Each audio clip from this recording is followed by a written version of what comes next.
우리가 1970년대에서 80년대는 잘 살아보세요라는 구호를 내걸면서 어떻게 하든지 가난에서 벗어나고자 그 우리 국민들 정서에 가지고 있는 그런 정신이 있었습니다. 그 정신은 무슨 정신일까요? 헝그리 정신입니다. 헝그리 정신. 7, 80년대 우리 시대 정신이 헝그리 정신. 헝그리 정신이 뭡니까? 배고파도 참고 악착같이 살아보자. 잘 살아보자. 그래서 우리나라가 전 세계에서 가장 가난한 나라 뒤에서 2등 했었어요. 최빈국이었었는데 어느덧 시간이 지나면서 세계 제12위권의 경제 대국으로까지 성장까지 하였습니다.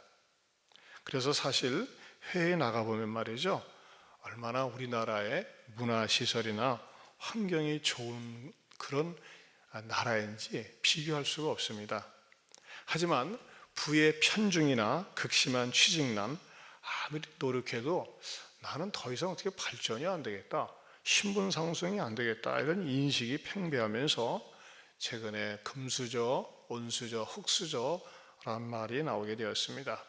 그리고 마침내 우리나라를 아주 저주하는 듯한 헬조선이라는 말도 나왔습니다. 여러분, 이러한 언어들이 국민들 속에서 또는 언론을 통해서 자꾸 쏟아져 나오는 그 흐름이 있습니다. 그 흐름은 뭘까요? 소위 앵그리 정신입니다. 앵그리 정신. 헝그리 정신에서 앵그리 정신. 앵그리는 뭡니까? 분노가 있다는 거예요. 최근에 우리 국민들의 정서 가운데 이상하게 분노들이 많습니다. 그래서 흔히 요즘 자주 쓰는 말로 어떤 장애인들이 많다고 합니까? 분노 조절 장애인들, 분노를 통제하지 못하고 조절하지 못하는 장애인들. 여러분 뉴스 보셨죠? 부산에서 말이죠, 어떤 남자가 가로수에 세워져 있는 막대기를 그냥 딱 뽑아들더니 옆에 있는 어떤 아주머니를 그냥 아무 생각도 없이 두들겨 패고, 또 길 가다 서 있는 어떤 처녀 같아요, 그냥 패버렸어요. 그래가지고 그분들이 중상을 입고 지금 누워 있습니다. 왜 그랬어? 괜히 화가 난다는 거예요. 자, 물론 그 사람이 불특정 다수에게, 자기하고 아무 원한 관계 없는 사람에게 그렇게 폭력을 휘둘렀습니다. 근데 이런 일들이 굉장히 자주 일어나고 있습니다. 자, 그렇다면 말이죠, 사람들이 왜 분노를 할까요? 성경적으로 이것을 한번 상고하고 또 성경적인 처방요법은 무엇인지 여러분들에게 말씀을 드리려고 합니다. 첫 번째로, 불공평하다고 생각할 때 분노합니다. 이건 불공평해, 억울해. 우리말 가운데 그런 거 있잖아요. 배고픈 건 참아도 배 아픈 건 못 참는다. 여러분, 성경의 최초의 분노자가 누구일까요? 가인입니다. 가인은 하나님께 아벨과 더불어 같이 제사를 드리는데 동생 아벨의 제사는 하나님이 받으시고 자기의 제사는 하나님이 받지 않는 것에 대해서 가인은 분노했습니다. 아주 화가 났습니다. 그런데 그때 하나님께서 가인에게 너 왜 화를 내면서 얼굴 색깔이 달라지냐, 안색이 변하느냐 하면서 질문했습니다. 그때 가인은 그 하나님의 질문에 대해서 대답하지 않고 침묵으로 일관을 했습니다. 그러면서 그 분노를 가슴에 쫙 품고 있다가 마침내 그 분노의 폭발을 자기 동생 아벨에게 하면서 아벨을 살해하는 최초의 살인자가 됩니다. 그 살인의 배경은 뭐였습니까? 분노가 가슴속에 쌓여 있었다는 것입니다. 두 번째로, 사람들이 어느 때 분노할까요? 불이익을 당한다고 느낄 때 분노합니다. 나는 억울해, 나는 너무나 손해를 보는 것 같아, 나만 피해자인 것 같아 라고 하는 그 불이익을 혼자만 당한다고 생각을 할 때 분노한다는 것입니다. 성경의 대표적인 인물이 누굽니까? 뜻밖에도 이스라엘의 초대왕 사울이 그러했습니다. 이 사울은 말이죠, 부족함이 없는 왕이었습니다. 그런데 어떤 계기로 말미암아 그의 마음속에 분노를 쌓고 삽니다. 그것은 바로 이스라엘과 블레셋 사이에 전쟁이 일어날 때였습니다. 이스라엘의 적은 블레셋이었습니다. 또 이스라엘의 최고의 적은 골리앗이었습니다. 그런데 이 골리앗이라고 하는 장수가 이스라엘 백성들에게 싸움을 거는데, 야, 우리가 한꺼번에 다 싸우는 게 아니라 딱 하나만 대표로 나와라. 그래서 1대1로 맞짱 떠가지고 니들이 지면 우리가 니들 꼬붕이 되고, 또 우리가 지면 우리가 니들의 꼬붕이 될게 하면서 말이죠, 소리 지르는데, 그 수많은 이스라엘 군사들 가운데 단 한 사람도 내가 가서 한번 맞짱 떠보자 하는 그런 사람이 없었습니다. 그런데 마침 그때 다윗은 17살 소년입니다. 그 소년인 다윗이 형님들 군부대 위문하러 갔다가 그 광경을 봅니다. 그 광경을 보면서 이 어린 소년 다윗이, 아니 저놈이 뭔데 말이지, 덩치만 크고 키만 컸지 저렇게 큰 소리 치는겨 하면서 말이죠, 내가 한번 맞짱 뜨고 싶다고 그렇게 얘기를 하는 거예요. 야, 아서 너하고 게임도 안 돼. 아니야, 내가 저가 뭐 붙어 이길 수 있습니다. 그렇게 하니까는 그 용기가 가상이 되어서 사울왕에게 이끌려갑니다. 야, 네가 이길 수 있겠냐? 아, 내가 이길 수 있습니다. 얼마든지 이길 수 있습니다. 그래, 한번 네가 이겨봐라, 붙어와라 해가지고서 다윗이 골리앗과 맞붙어서 싸우는데, 이스라엘 군사들이 저놈은 완전히 마치 개미 짓밟히듯이 짓밟혀 죽일게 했는데, 그 이스라엘 군사들의 예상을 완전히 깨고 다윗이 물맷돌 하나로 말이죠, 골리앗을 때려 눕힙니다. 그런데 이 일로 말미암아 사울왕이 감동이 되어서 다윗을 자기의 사위로 삼기로 했습니다. 근데 문제가 엉뚱한 데서 터집니다. 가만히 들어보니까요, 최신 유행가가 사도에서 돌아다니는데 여자들이 부르는 노래가 뭐냐? 사울이 천천히면 다윗이 만만이다. 이 노래를 부르는 거예요. 그래서 이 노래가 기분 나빠가지고 금지곡으로 명령했어요. 이 노래 부르지 말 것. 그런데도 불구하고 이 노래가 아주 얼마나 그 백성들에게 인기가 있는지, 그 노래를 들으면서, 노래스를 들으면서 사울왕이 가만히 있어봐, 저놈이 말이 저렇게 인기가 있으면 앞으로 내 왕위를 빼앗을 것 아닌가? 아직 10대 소년입니다. 그런데도 불구하고 이 사울왕은 말이죠, 저놈은 저거 안 되겠네, 키우면 안 되겠네 해가지고 암살단을 보내가지고 그 다윗을 죽이려고 합니다. 그러나 다윗은 그 암살단의 위기에서 피해서 도망을 가요. 근데 요거 봐라, 요거 도망 다니는 피해 은사가 있네 해가지고 사울 왕인 자기 자신이 얼마나 화가 나는지 군사 3,000명을 조직해가지고 다윗을 죽이려고 사방팔방 돌아다니다가 마침내는 그 블레셋과의 전쟁을 통해서 자기와 3명의 아들들이 다 전사합니다. 결국 사울왕의 공적은 뭐냐? 분노가 충만해가지고 자기가 불이익을 당할 것을 생각하니까 화가 나가지고 그 화 때문에 자기 스스로가 나중에는 죽임을 당한다는 것입니다. 참 불행한 왕이에요. 세 번째로는 불평이 극에 달할 때 분노합니다. 막 불평, 말이죠, 내가 막 마음에 안 드니까 막 불평을 하다 보면은 분노가 가슴에 차 있게 된다고 하는 것입니다. 이스라엘 백성들이 광야를 지나 가나안 땅에 입성하기 전에 12명의 정탐꾼들을 보냅니다. 그런데 12명의 정탐꾼 가운데서 그 10명은 현재 일어나는 현상에 대해서는 긍정적으로 얘기를 했습니다. 야, 가나안 땅 참 좋더군요. 그런데 해석을 부정적으로 했어요. 그러나 우리가 싸워서 이기기에는 너무나 역부족이고 감히 이길 수가 없습니다. 그때 여호수아와 갈렙은 아닙니다, 하나님이 우리와 함께하면 우리는 능히 저 가나안 땅을 점령할 수 있습니다 하면서 긍정적으로 해석을 합니다. 하지만 그 10명의 충동적인 부정적 해석으로 말미암아 이스라엘 백성들은 말이죠, 집단적으로 패닉 상태에 빠집니다. 공황 상태에 빠져요. 그러면서 불평이 하늘을 찌를 듯하고 마침내 그 분노가 폭발을 해가지고 온몸으로 막아서서 아니다, 우리는 분명히 이길 수 있다 하는데도 불구하고 여호수아와 갈렙을 갖다가 돌로 쳐 죽이려고 할 때 하나님의 영광이 회막에 나타나서 여호수아와 갈렙을 보호하여 주는 사건이 일어납니다. 제가 분노의 유형을 몇 가지 살펴봤지만 여러분, 분노가 폭발하게 되면 그 분노가 남의 생명을 앗아가는 것으로 연결된다고 하는 것입니다. 한마디로 요즘 우리 사회는 왜 이렇게 분노를 쉽게 폭발하는지 모르겠습니다. 그러나 성경에서는 분노를 어떻게 취급하느냐? 분노 그 자체는 악이 아닙니다. 자, 우리 오늘 본문을 보십시다. 다시 한번 볼까요? 11절 시작. 노하기를 더디하는 것이 사람의 슬기요 허물을 용서하는 것이 자기의 영광이니라. 노하기를 더디하는 것이 사람의 슬기다 그랬어요. 또 에베소 4장 26절 27절 같이 읽어보겠습니다. 시작. 분을 내어도 죄를 짓지 말라. 해가 지도록 분을 품지 말라 이렇게 말씀하고 있고, 디도서 1장 7절 같이 봅니다. 급히 분내지 아니하며.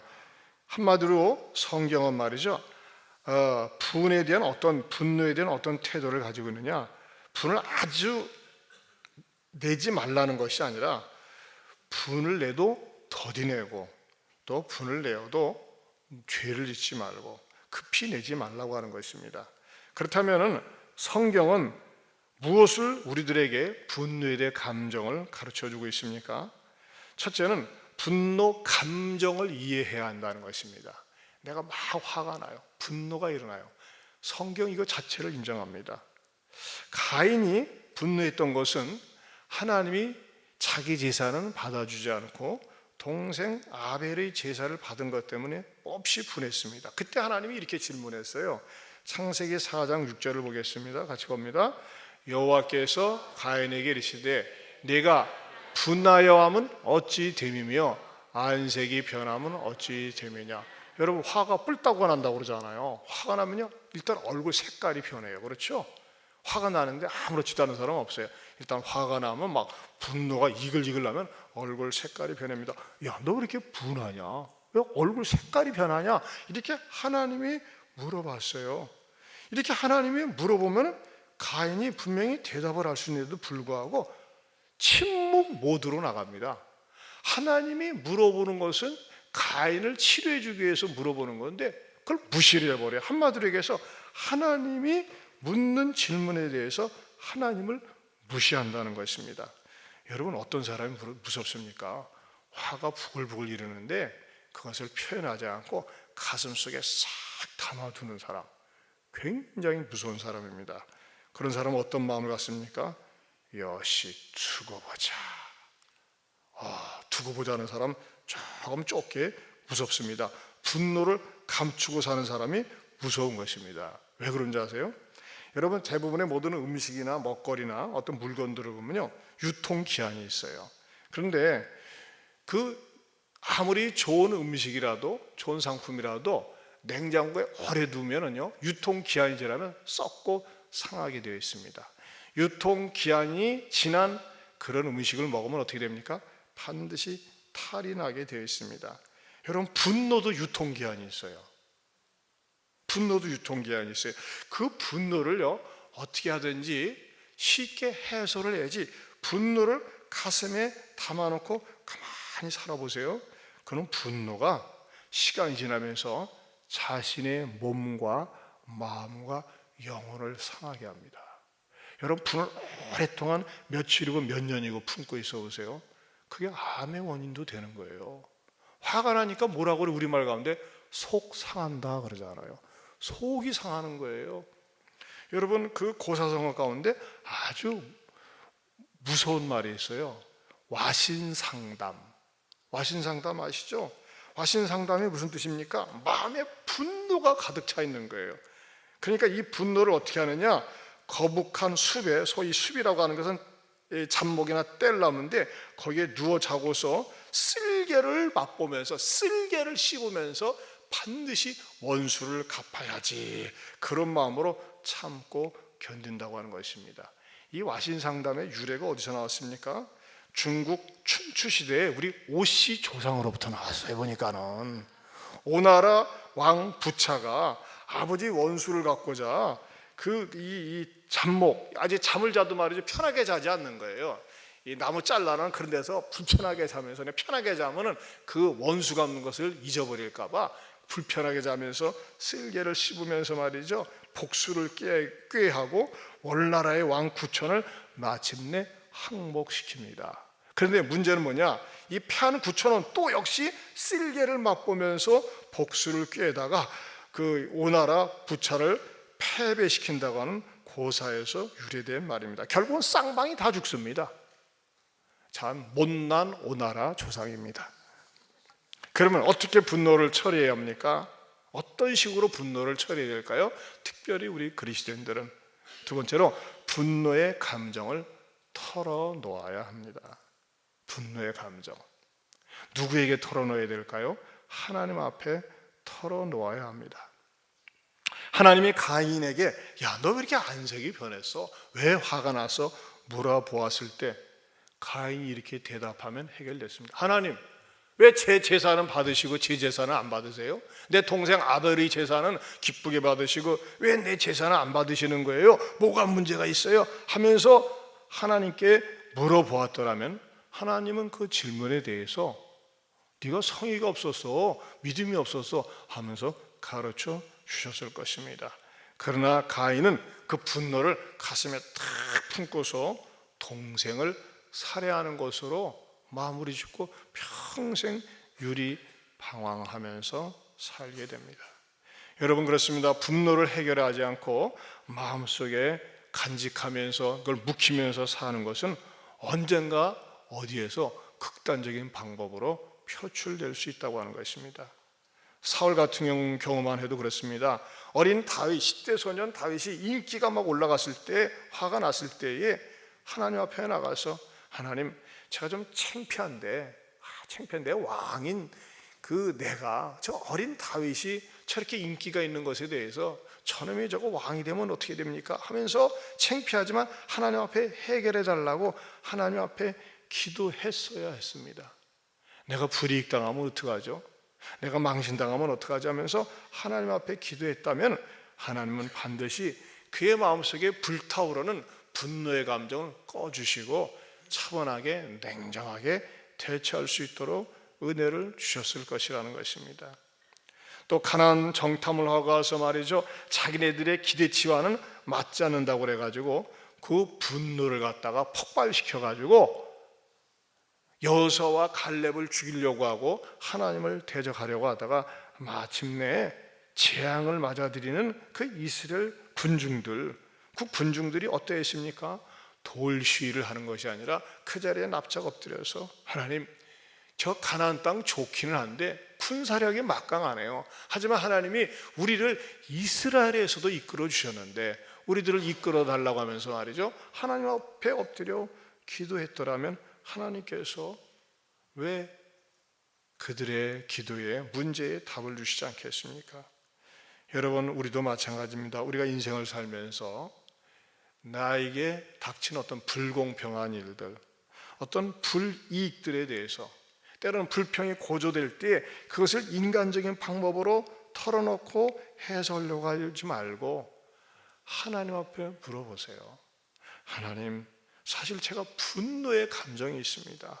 억울합니다. 어떤 일 때문에 너무나 화가 나서 견딜 수가 없습니다. 잠도 오지 않습니다. 밥맛도 없습니다. 이거 컨트롤이 되지 않습니다. 어떻게 하면 좋습니까? 이렇게 하나님 앞에 간구하고 매달려 보세요. 여러분, 이런 찬양이 있잖아요. 마음에 분노 가득할 때 뭐 했나요? 기도했나요? 다 같이 나의 앞길 막는 친구 용서했나요? 기도는 우리의 한시 빛으로 인도하니 앞이 캄캄할 때 기도 잊지 마세요. 다시 한번, 마음에 분노 가득할 때, 마음에 분노 가득할 때 기도했나요? 나의 앞길 막는 친구 용서했나요? 무슨 기도는 우리의 한시 빛으로 인도하니 앞이 캄캄할 때 기도 잊지 마세요. 여러분, 우리가 기도 생활을요, 새벽에 와서 기도하면 참 좋습니다. 그러나 새벽에 터무지 못 일어나는 분은 어느 때라도 오세요. 점심 드시고서라도 오시든지 오후에라도 오시든지. 우리 1층 기도 은혜홀은 말이죠, 얼마나 기도하기 분위기가 좋은지 몰라요. 낮에 오시는 분들이 종종 있으세요. 하나님, 내가 속상해요. 내가 분노가 일어나요. 화가 일어나요. 내 감정이 컨트롤되지가 않아요. 어떻게 하면 좋겠어요? 그냥 그대로 아뢰세요. 간구하세요. 그러면요, 막 끓어오르는 분노를 하나님께서 식혀주세요. 그런 나를 보게 해주세요. 잘 안 된다고요? 될 때까지 기도하세요. 남이 들으면 창피할 것 같은 내용이라 할지라도 있는 그대로를 하나님께 아뢰세요. 그러면 하나님께서 이 분노의 감정을 사라지게 해주시고 나로 하여금 냉철하게 나를 돌아볼 수 있는 은혜를 주십니다. 여러분, 분노를 가슴속에 품고 산다고 하는 것은 자기 자신의 정신적인 건강에도 안 좋고 육체의 건강에도 안 좋아요. 그리고 이것이 다 오랫동안 잠복되어 있으면, 아까도 말씀드렸지만 유통기한이 있다니까요. 이 유통기한이 있는데 이것이 지나버리면 상하고 썩어요. 내 마음이 상하고 썩어서 좋겠어요?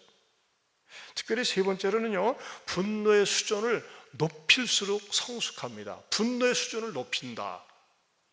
이게 무슨 말일까요? 여러분, 어떤 사람은 쉽게 신경질적인 사람이 있어요. 아무것도 아닌 일에, 별일도 아닌 일에 툭 하면 화를 내고 분노를 잘 폭발시키는 사람이 있어요. 여러분, 이런 사람 주변은요, 어떻습니까? 주변의 사람들이 말하기가 무섭고 어렵습니다. 왜? 잘못 말하면 또 화를 내고 신경질을 낼까 봐. 이것으로 인해서 대표적으로 망한 사람이 누군지 아세요? 히틀러가 그랬어요. 히틀러는요, 탁월한 리더십을 가지고 있는 사람이고 명석한 사람이랍니다. 비상한 통찰력을 가지고 있대요. 근데 히틀러의 문제는 뭐냐?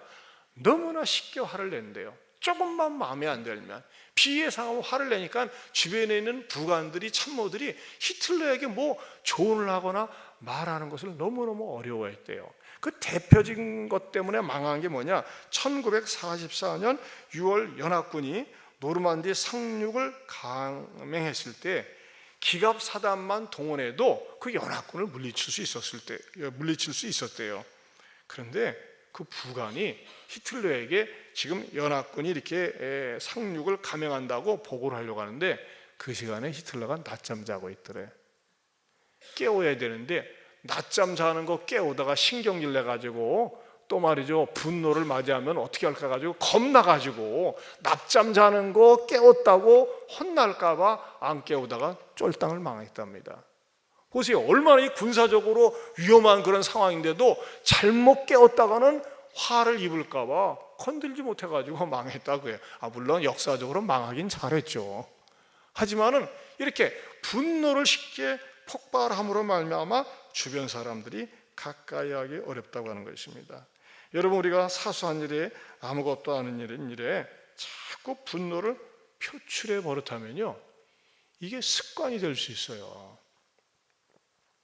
우리가 사실 화를 쉽게 낼 수 있는 환경 가운데 하나가 어느 때입니까? 운전하다가. 나는 말이죠, 정도로 운전을 합니다. 제대로 운전합니다. 근데 함부로 끼어들고 막 다른 사람이 막 모를 갈다가, 차를 몰고 가다가 갑자기 말이죠, 새치기를 한다든지 할 적에 쉽게 우리 입에서 저런 XX 하면서 내뱉을 수 있습니다. 근데 여러분, 이것도 훈련을 하세요. 뭐 급한 일이 있나 보지, 바쁜 일이 있나 보지 하면서 여유롭게 여러분들이 기다리고 참아보세요. 그러면요, 내 마음이 굉장히 넓어집니다. 우리가 인생을 살면서 종종 지나칠 수 있는 일인데도 불구하고, 잊어버릴 수도 있는 일인데도 불구하고 분노의 감정을 품을 수 있게 되는 일 가운데 하나가, 나하고 직접 관계된 것이 아니고 다른 사람을 통해서 들은 일인데, 내가 알고 있는 지인이 당한 일인데 그 말만 듣고서 내가 직접 확인하지 않고 화가 나고 분노를 폭발할 수 있다는 것입니다. 잘못된 선입관과 잘못된 판단을 근거로 해서 분노할 수 있습니다. 또 다른 사람들의 말을 쉽게 받아들이면서 말이죠, 분노할 수 있습니다. 이런 거 조심해야 됩니다. 이런 것이 불신을 만들게 되고 편파적인 감정으로 분노와 연결될 때 결국 본인에게 아무런 득이 되지 않습니다. 내가 분노할 만한 말을 들었습니까? 그걸 직접 당사자를 만나서 대화로 푸세요. 오해를 푸는 훈련을 해야 됩니다. 저는 지난주 수요일에 이혜진 선교사가 그 열 몇 명 되는 그 형제 자매들하고 공동체 생활을 하면서 서로 다툴 일이 있으면 치열하게 대화를 하고 푼다는 거예요. 치열하게 대화를 하고 해결될 때까지. 근데 우리 한국 사람들은요, 아이 더러워서 말도 하기 싫어, 쳐다보기도 싫어 하면서 말이죠, 자기 스스로가 오해의 담을 쌓고 풀려고 하지 않아요. 그러다 보니까 감정이 격화되는 경우가 많이 있습니다. 여러분, 분노될 만한 일들이 있습니까? 푸세요. 당사자를 만나세요. 예수님도 그러지 않았습니까? 예수님 하는 사역에 사람들이 끊임없이 시비를 걸었어요. 안식일에 예수님께서 회당에서 말이죠, 손이 오그라든 사람, 손 마른 사람을 치료해 주려고 준비를 하고 계셨어요. 그리고 그 사람을 이렇게 세웠어요. 그러면서 예수님이 질문했어요. 자, 안식일에 선을 행하는 것과 악을 행하는 것, 생명을 구하는 것과 죽이는 것, 어떤 것이 옳으냐고 물어보니까 유대인들은 예수님의 그 질문, 여러분, 살리는 것과 죽이는 일, 또 옳은 일과 선한 일, 그거는 뭐 너무나 답이 뻔하잖아요. 근데 그것에는 관심이 없고 무엇에 관심이 있느냐 하면서 예수가 손이 이렇게 오그라들어 가지고 꼼짝 못하는 저 친구 말을 해서 핀다, 이건 안식일을 어긋나게 하는 거다, 율법을 범하는 것이다. 왜? 손이 펴지면 노동이니까. 얼마나 생각이 치졸합니까? 그러면서 그 정죄의식만 가지고 있었어요. 그때 우리 예수님께서는 저들의 완악함을 아시고 분노하셨다고 그랬습니다. 그런데 예수님은 그 분노를 어떻게 푸셨어요? 선을 행함으로 푸셨어요. 오히려 그 환자를 고쳐주시면서 치료해 주셨어요. 여러분, 우리가 죄송합니다, 어떤 화날 일, 분노가 일어날 때 더 적극적으로 선한 쪽으로, 부드러운 쪽으로 일을 풀고 해결하려고 할 때 그 사람의 인격이 훨씬 성숙되어집니다. 여러분, 오늘 말씀에 클라이막스가 있습니다. 11절을 다시 한번 볼까요? 11절 시작. 허물을 용서하는 것이 자기의 영광이니라. 여러분, 여기다 줄을 쳐보세요.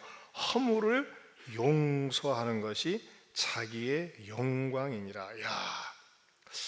저는 성경을 보면서 이번에 새롭게 발견했어요. 우리가 영광하면요, 승진하고 취직하고 합격하고 유명해지면 영광이에요. 그렇죠? 얼마나 좋아요. 근데 오늘 성경에서는 허물을 용서하는 것이 자기의 영광이니라 그랬어요. 여러분, 영광을 다른 데서 추구하지 마세요. 다른 사람들의 허물이 보입니까? 문제가 보입니까? 내가 얼마든지 떠벌릴 수 있어요. 얼마든지 공격할 수 있어요. 근데 허물을 뭐 하는 거예요? 용서하는 거예요. 허물을 용서한다는 건 뭐예요? 허물을 덮어준다는 거예요. 그게 뭐라고 그랬어요? 영광이라고 그랬습니다. 어떤 사람은요, 어떤 사람의 허물을 보면 그냥 꼬장꼬장 해가지고 꼬치꼬치 따지는 사람이 있어요. 이런 사람을 갖다가 뭐라고 합니까? 꼬장꼬장한 사람이라고 그래요. 꼬장꼬장한 사람. 또 어떤 사람은요, 별거 아닌데도 불구하고 막 화를 내고서 말이죠, 분노하는 사람이 있어요. 그런 사람은 무슨 사람 뭐래요? 별난 사람. 여러분, 혹시 여러분들은 주변에서 참 당신은 별거 아닌 거 가지고 그렇게 화를 내고 신경질 내고 왜 당신이 꼬장꼬장한지 모르겠어. 여러분, 이거 좋은 평가 아닙니다. 여러분, 영광스럽게 살고 싶지 않습니까? 허물을 용서하는 사람이에요. 허물을 용서하는 사람은 허물을 덮는 사람입니다. 여러분, 다른 사람들의 허물을 처리하는 그 처리법이 있습니다. 그게 3F라고 합니다. 용서가 한번 들어보시죠. 따라서 forgive, forget, forever. 용서하라, 잊어라, 그것도 영원히. 3F입니다. 용서하는 거예요. 그리고 잊는 겁니다. 그리고 그것도 영원히 잊어버리는 거예요. 이것이 영광스럽습니다. 사랑하는 성도 여러분, 저는 성령님께서 저와 여러분에게 이 6월의 성과 암송 기도합니다. 잠언 19장 11절 말씀. 이 말씀은 우리들의 정신 건강에, 영적인 건강에 얼마나 좋은지 몰라요. 이 주보에도 나와 있고 오늘 본문인데, 노하기를 더디하는 것이 사람의 슬기요, 허물을 용서하는 것이 자기의 영광이니라. 여러분 어떻습니까? 영광스러운 삶을 살고 싶지 않습니까? 아니면 굴욕적인 삶을 살고 싶습니까? 굴욕적인 삶은요, 모욕적인 삶은 끊임없이 다른 사람을 비난하고 허물을 들추어내고 혼자 똑똑한 것 같고 혼자 정죄하고 판단하면서 사는 사람입니다. 그러나 영광스러운 사람은 다른 사람의 허물을 덮어주고 가려주고 용서해 주는 것입니다. 여러분, 우리도 이왕에 이 땅에 살면서 영광스러운 삶을 살고 싶지 않습니까? 그 영광스러운 사람은 어떤 사람이라고 그랬어요? 허물을 용서하는 자, 허물을 덮어주는 자입니다. 여러분, 영광이 멀리 있지 않습니다. 영광이 가까이 있습니다. 영광이 내 안에 있습니다. 어떻게 살기를 원하십니까?